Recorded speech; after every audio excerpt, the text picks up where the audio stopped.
discrepancia. Y de nuevo vamos a hablar de vivienda. ¿Y dónde mejor que en Artículo 47, donde estoy acompañada de los mejores expertos en vivienda? Julio Rodríguez y Fernando Acedo Rico. Muy buenas. ¿Cómo estáis, amigos?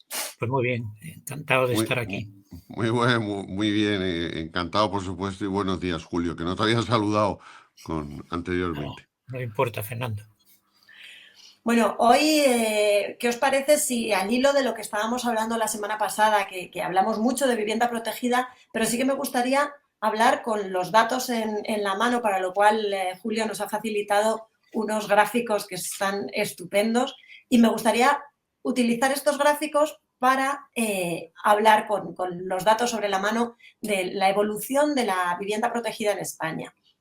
Así que, si os parece, empiezo compartiendo este primero, en el que vemos la evolución de la vivienda protegida en nuestro país desde el año 2000.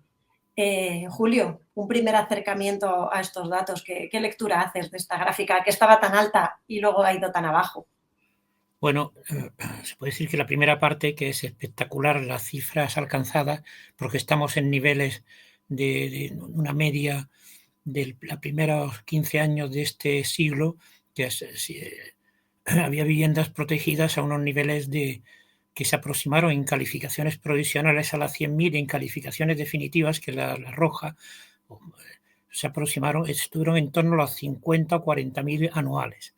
Estas cifras eran verdaderamente espectacular y ya todo cambia a partir del año 12 o 13, que donde le afecta la crisis, y también una cosa que yo siempre la menciono en todas partes, pero nadie me hace ningún caso, que es que cuando desaparecieron las cajas de ahorro y desapareció el Banco Hipotecario de España, se acabó la promoción de vivienda protegida. Esto lo digo y normalmente he notado que mis interlocutores miran para otra parte o desconectan.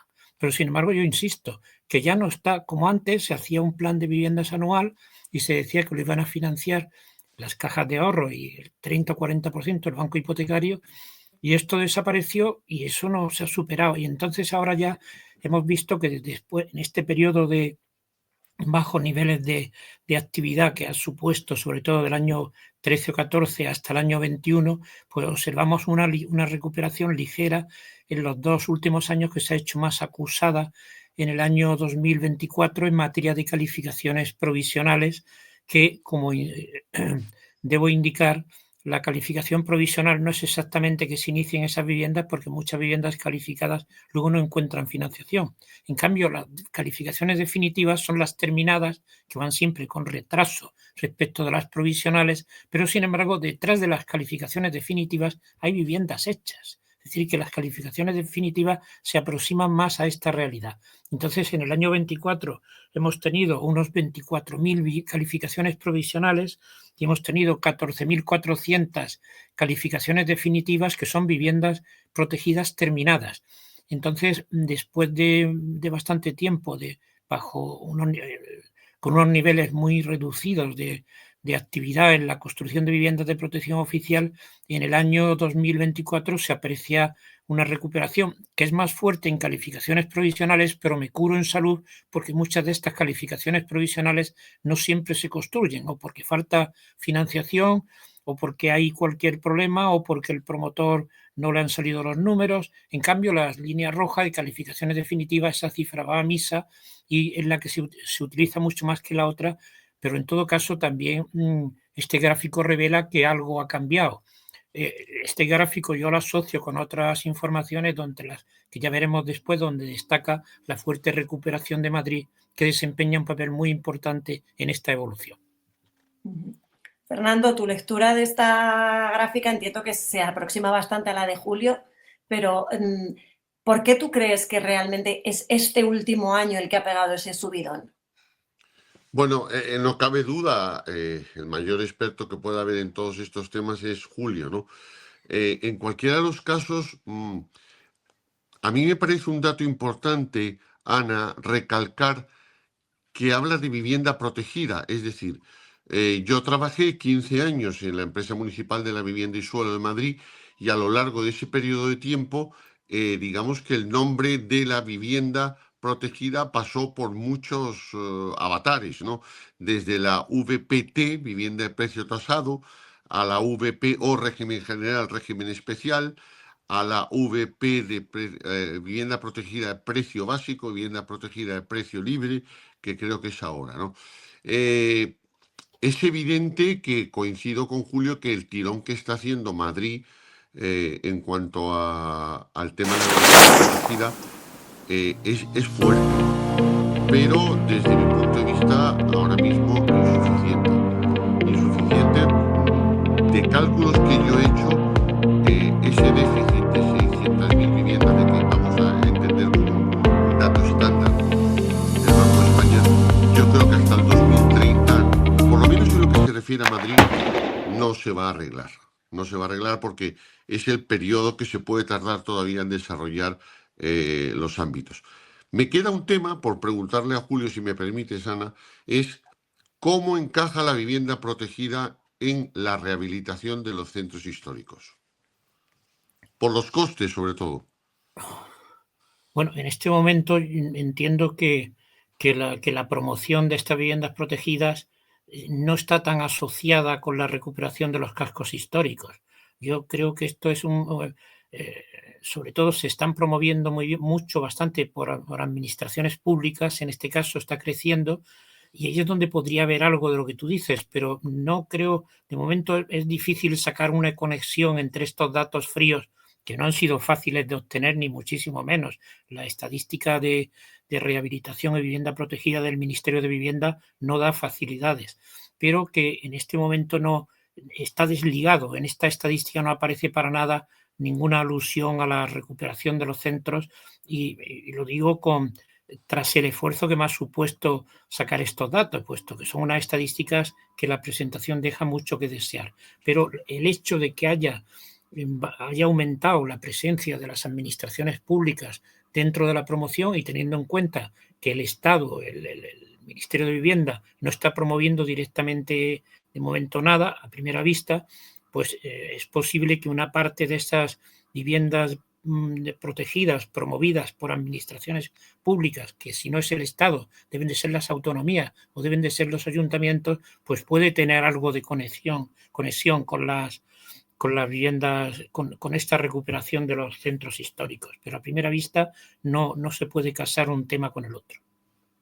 En cualquier Yo voy caso, a volver. Ay, perdón, sí, no, Julio. en cualquier O sea, caso, Fernando. Julio, ¿descartarías la vivienda protegida en suelo urbano? Perdón. Para un promotor privado, no para un público. Bueno, deben de ser muy escasas en los centros urbanos.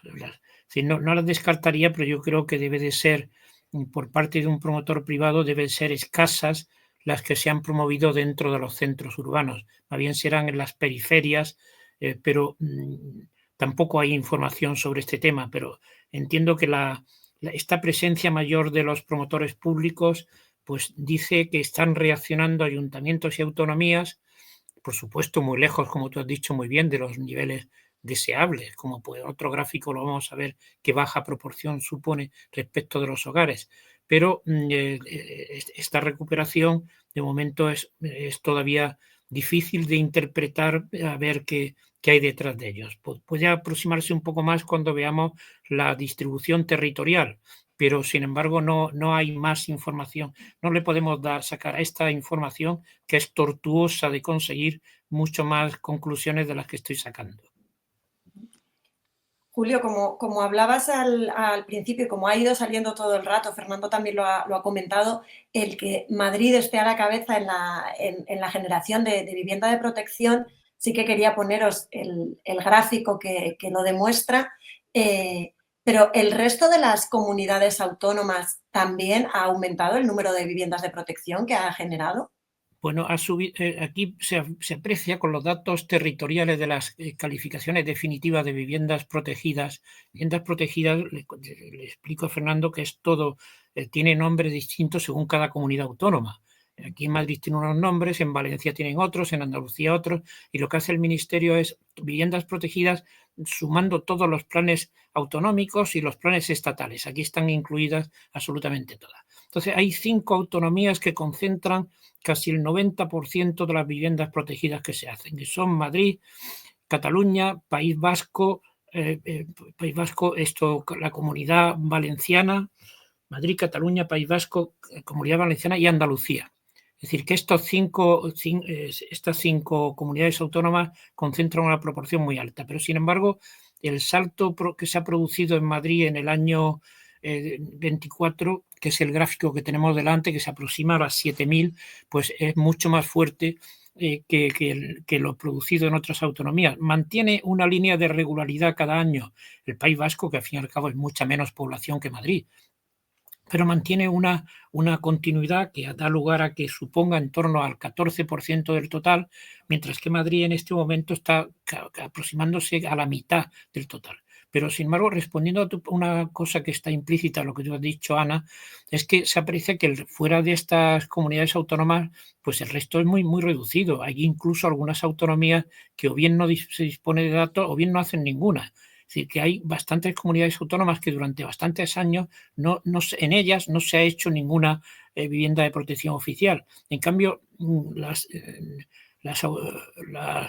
ciudades con mayor peso poblacional, las más urbanas, la vivienda protegida pues es algo que sigue haciéndose, aunque a un nivel totalmente insatisfactorio respecto de las necesidades que existen en este momento.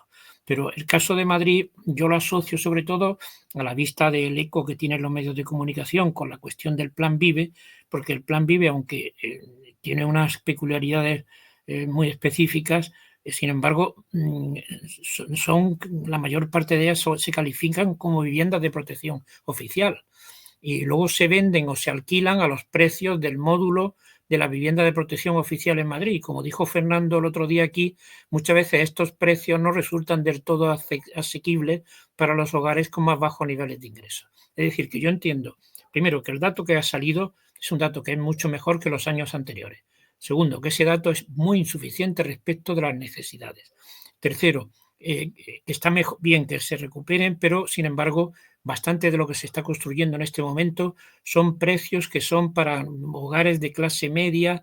No entra el 30% de hogares, los 3 primeros deciles de ingresos más reducidos. Entonces, enlazo con una cosa que dijo Fernando el otro día, que haría falta crear un subgrupo dentro de las viviendas protegidas para que fueran como las de régimen especial o un tipo de vivienda protegida que resultara más asequible. Por ejemplo, estoy pensando que en Madrid lo que sabemos de ciudades que ya están en el mercado, las viviendas del Plan VIVE, son alquileres que bordean los 800, 900 euros, es decir, son alquileres que para hogares con niveles de ingresos inferiores a 2.000 euros, con un poco más que el salario mínimo, pero esto no es posible.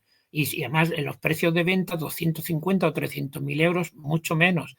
Es decir, que en este momento empieza a reaccionar la vivienda de protección oficial, pero la vivienda de protección oficial que se está construyendo queda en muchos sitios muy lejana de estos hogares que son aquellos de los cuales leemos estos días que están alquilando habitaciones, que están deambulando buscando algo. Incluso fue muy duro un reportaje que sacó el diario El País ayer diciendo que los jubilados que viven de alquiler, que van a ser muchos más en los próximos años, que en este momento son una proporción reducida a los que viven de alquiler. La mayoría vivimos en viviendas de nuestra propiedad, pero sin embargo en el futuro vendrán muchos jubilados que viven de alquiler. Y estos jubilados de alquiler ahora mismo con contratos temporales, cuando les vence el contrato no va a haber dónde meterlos, porque a esto se les echa lisa y llanamente.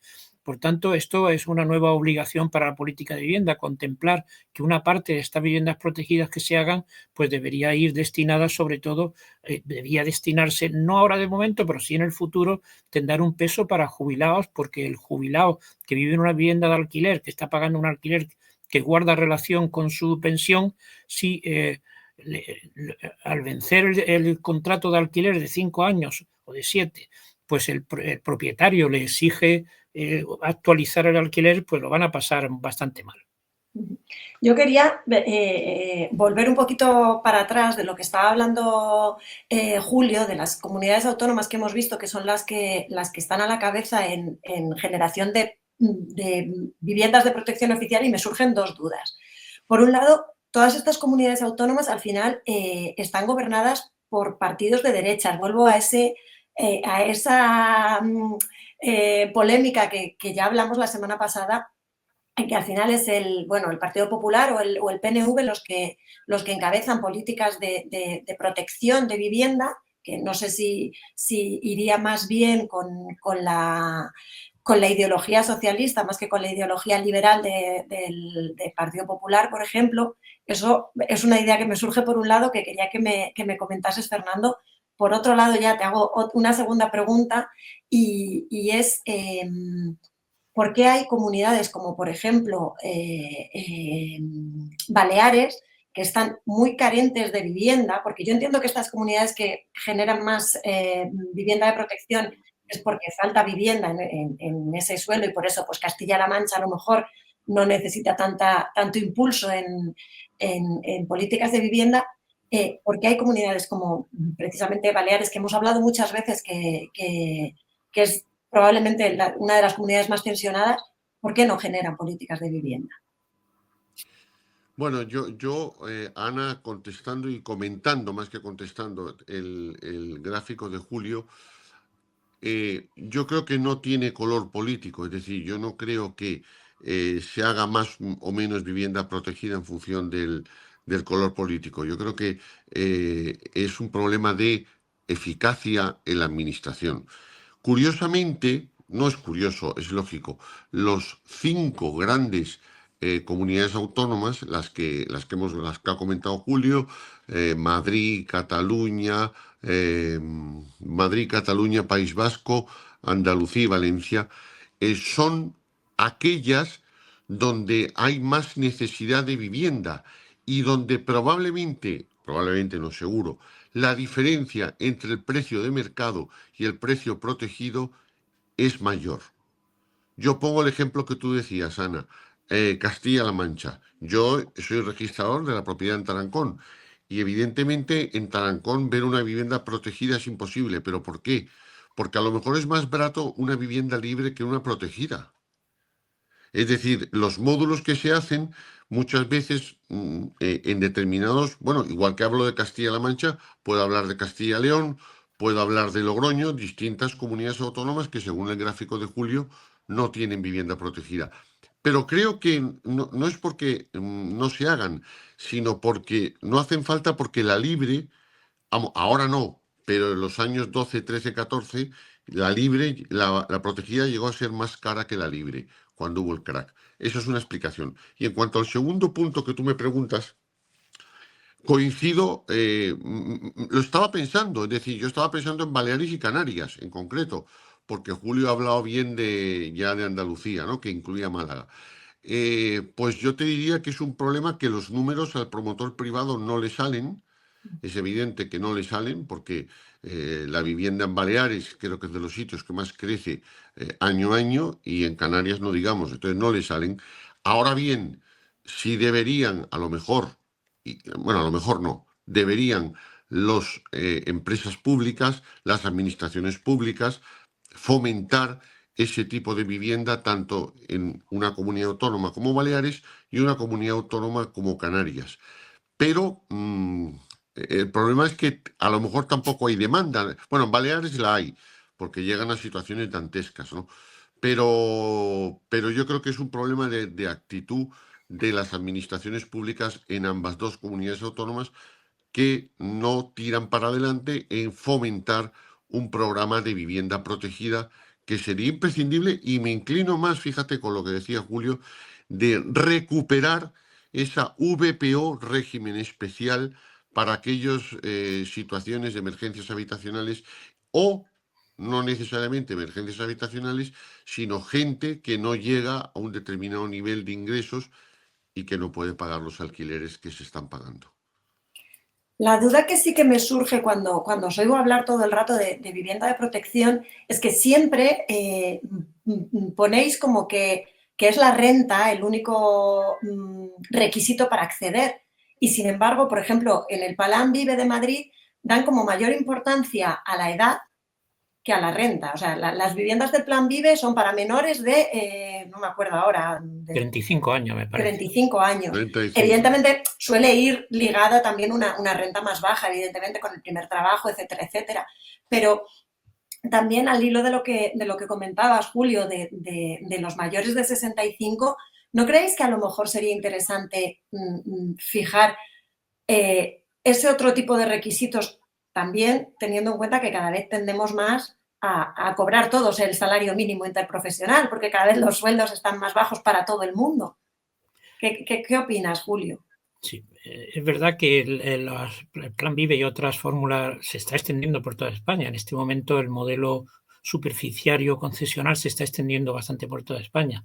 Aquí se atiende sobre todo que son viviendas para jóvenes para que de forma que el esfuerzo de acceso no supere el 30% de los ingresos de los hogares. Bueno, aquí también lo que sucede es que los topes de ingresos que se ponen en la Comunidad de Madrid son muy altos. Es decir, que lo que sí se aprecia, y eso lo aprendí también de Pozuelo, pues tuve poca presencia en Pozuelo, pero aprendí mucho, que normalmente cuando la derecha construye, también de vez en cuando hace viviendas protegidas, y hay una tradición urbana en Madrid por encima de las ideologías de los partidos que considera que es normal que se hagan viviendas protegidas. Pero yo observaba que ponían siempre unos ingresos de los hogares muy altos y unos precios también elevados. Claro, con aquellos ingresos pues resultaba que entraban en el reparto, entraban hogares pues con niveles de ingresos muy desahogados. Es decir, que hay una cierta tendencia a elevar muchos niveles de ingresos y entonces viene a suceder lo que yo dije al comienzo, que es que la vivienda de protección oficial, el sistema superficiario concesional está empezando a notarse, pero sin embargo tengo profundas reservas sobre quién puede acceder a ese tipo de viviendas.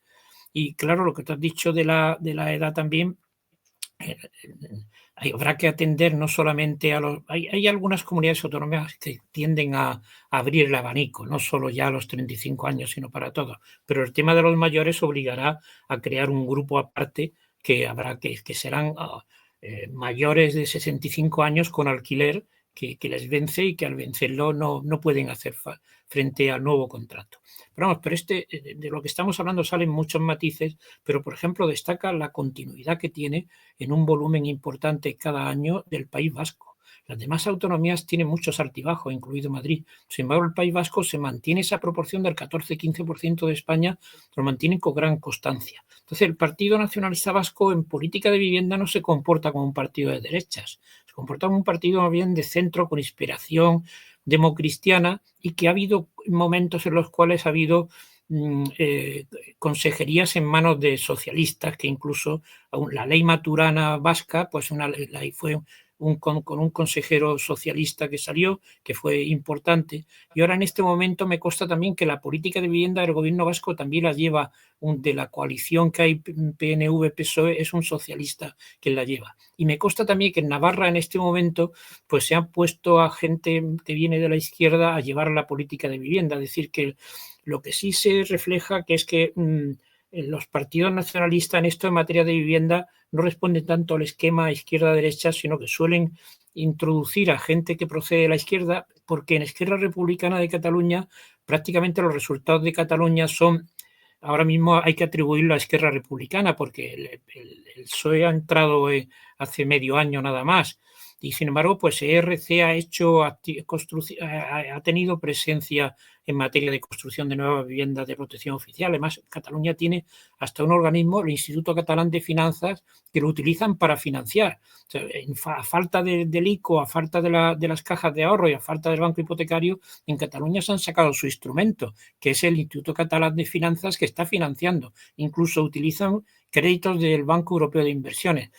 Yo creo que en esto de la vivienda, más que derecha e izquierda, yo diría, ¿hay cultura urbana o no hay cultura urbana? La cultura urbana en España es muy compatible con que se hagan viviendas protegidas, aunque tenga esta observación que yo he hecho crítica de que elevan mucho el nivel de ingresos, pero bueno, algo se hace. En cambio, en la Andalucía profunda, de donde yo procedo, pues te encuentras que eso se hace en Sevilla y en algunas capitales, pero sobre todo en los pueblos te encuentras que es que no, el discurso no tiene nada que ver. Sucede también una cosa, el tejido productivo de Andalucía está muy poco diversificado. En Andalucía, ladrillo y turismo ocupan bastante actividad.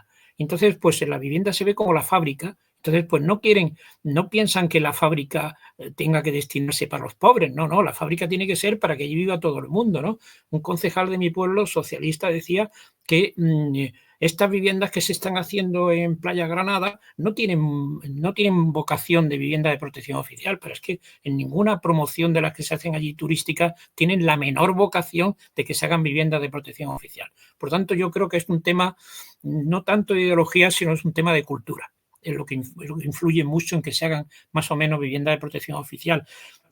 La OCDE y también algunos organismos de Naciones Unidas han destacado que ya el País Vasco tiene unas 20.000 viviendas protegidas destinadas al alquiler. O sea, que es la gente que en España quiere hacer política de vivienda, les recomiendo un viaje a Vitoria y que pidan una cita con el responsable de política de vivienda y que les cuente lo que hacen, porque hay mucho que aprender. Sobre todo ha sido muy importante que el PNV, que se ha sido como el partido madre de todo, pues ha forzado a que los ayuntamientos sacaran suelo para viviendas de protección oficial y sobre ese suelo construía el propio gobierno vasco. Incluso a cada aspirante a una vivienda le preguntaban, según sus ingresos, pues le daban una más cara y otra más barata, y cuando subía el nivel de ingresos, pues se le decía que tenían que irse de esa vivienda protegida. Es decir, que esto no es ideología, esto es cultura urbana más que otra cosa. Me gustaría volver a las gráficas y hablar de esta en la que vemos el porcentaje de vivienda protegida frente al total de viviendas construidas. Fernando, ¿qué te dice este gráfico? Porque vemos que en el año 2015 había un pico y todavía no hemos llegado al mismo porcentaje, aunque por lo que hemos visto en las gráficas anteriores ha subido mucho la construcción de vivienda protegida. Bueno, el gráfico me dice, Ana, más o menos lo que te he dicho antes. Es decir, yo creo que este pico del 2024 que se ve en este gráfico, sobre todo el pico del 2023 a 2024, se debe en buena parte, yo coincido con Julio, a los efectos del Plan Vive de la Comunidad de Madrid. Es mi sensación, ¿no? Esta mujer, Ayuso, ha sacado una velocidad de crucero, está haciendo una política agresiva en materia de urbanismo, está modificando la ley del suelo de una manera continuada y, bueno, incluso ha creado un acelerador de gestión urbanística, ¿no? Que lo quiero ver, que está en información pública, ¿no? Entonces, yo creo que se refiere fundamentalmente, para mí, sin ser un conocedor en profundidad del análisis de datos, se refiere fundamentalmente a la comunidad autónoma de Madrid. No sé hasta qué punto Barcelona, no lo sé, o Cataluña, no lo sé, porque hay datos ahí confusos. Por un lado está lo que dice Julio, que es verdad, pero por otro lado este índice de precios tensionados parece que ha retraído también la construcción de viviendas, con lo cual no tengo datos objetivos. Solo para concluir, me gustaría quedarme con un dato que ha dicho Julio, que considero importante. Llegará el momento en el que habrá que plantearse el tema de las edades y los alquileres. Es decir, las viviendas protegidas o viviendas con algún tipo de protección, o como lo queramos llamar, tendrán que estar pensadas en algún momento hacia las personas mayores, hacia las personas que vamos cumpliendo años. Yo creo que es así. Es decir, lo contrario es poco menos que crear un gueto de que van a residencias de mayores, ¿no? Y que no pueden vivir en unas viviendas protegidas, ¿no? Yo creo que llegará ese momento, pero bueno, de momento no ha llegado. Comentaba Fernando, Julio, el tema de los alquileres también, y para terminar me gustaría que hablásemos de este último gráfico en el que vemos la diferencia entre viviendas en venta y viviendas en alquiler. ¿Te parece que está equilibrado? Bueno, sí, durante mucho tiempo en este gráfico se revela que la mayor parte de las viviendas protegidas promovidas han sido viviendas destinadas a la propiedad. En estos años de penuria de vivienda protegida, han construido promotores privados y promotores públicos, han hecho viviendas protegidas muy pendientes de lo que Fernando ha subrayado, el módulo, si le salen las cuentas y con el módulo. Pero que estamos viendo que el módulo está bien, pero con el módulo mucha gente no puede acceder a una vivienda. Entonces, lo que se observa en el año 24, sobre todo, es que se ha recuperado hasta alcanzar en cifras absolutas las viviendas protegidas promovidas de alquiler, han alcanzado las viviendas protegidas promovidas en propiedad. Y ahí está, como decía Fernando, ahí está de nuevo Madrid. Ahí influye Madrid porque el Plan Vive en este momento, que es el dinamizador, por así decirlo, consiste en construir viviendas destinadas al alquiler. Estas viviendas destinadas al alquiler, hay que decir, para repartir méritos, que tienen una fuerte ayuda pública también. Es decir, que el Plan Vive no es que un promotor construya sobre ese suelo que le regalan. Al promotor le regalan, se puede decir, lo primero es el suelo. Entonces, con derecho de superficie, con las complicaciones que eso traerá, hasta 50 años van a estar, esas viviendas va a poder disfrutar de ese suelo.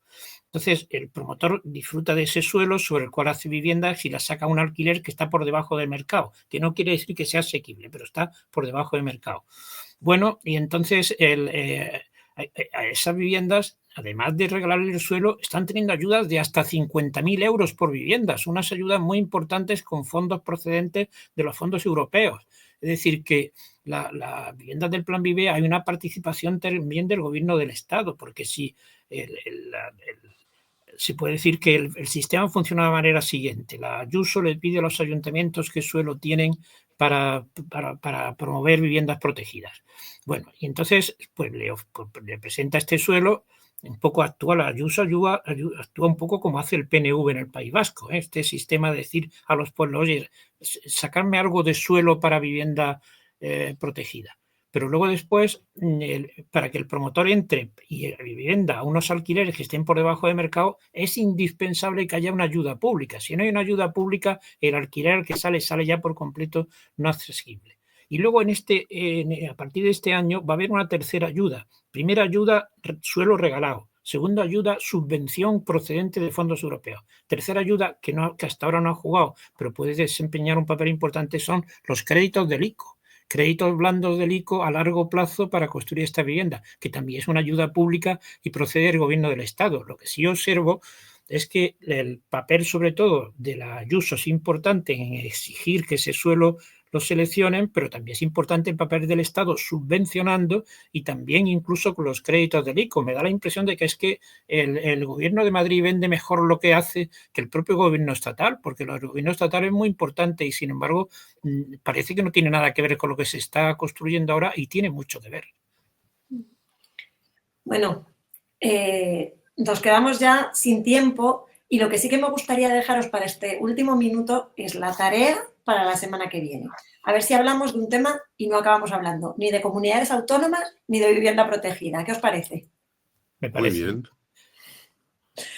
Pues muchísimas gracias por haber puesto hoy luz en la vivienda protegida, que yo creo que lo hemos dejado ya súper cerrado y a mí por lo menos me ha quedado bastante claro cómo está la situación a día de hoy.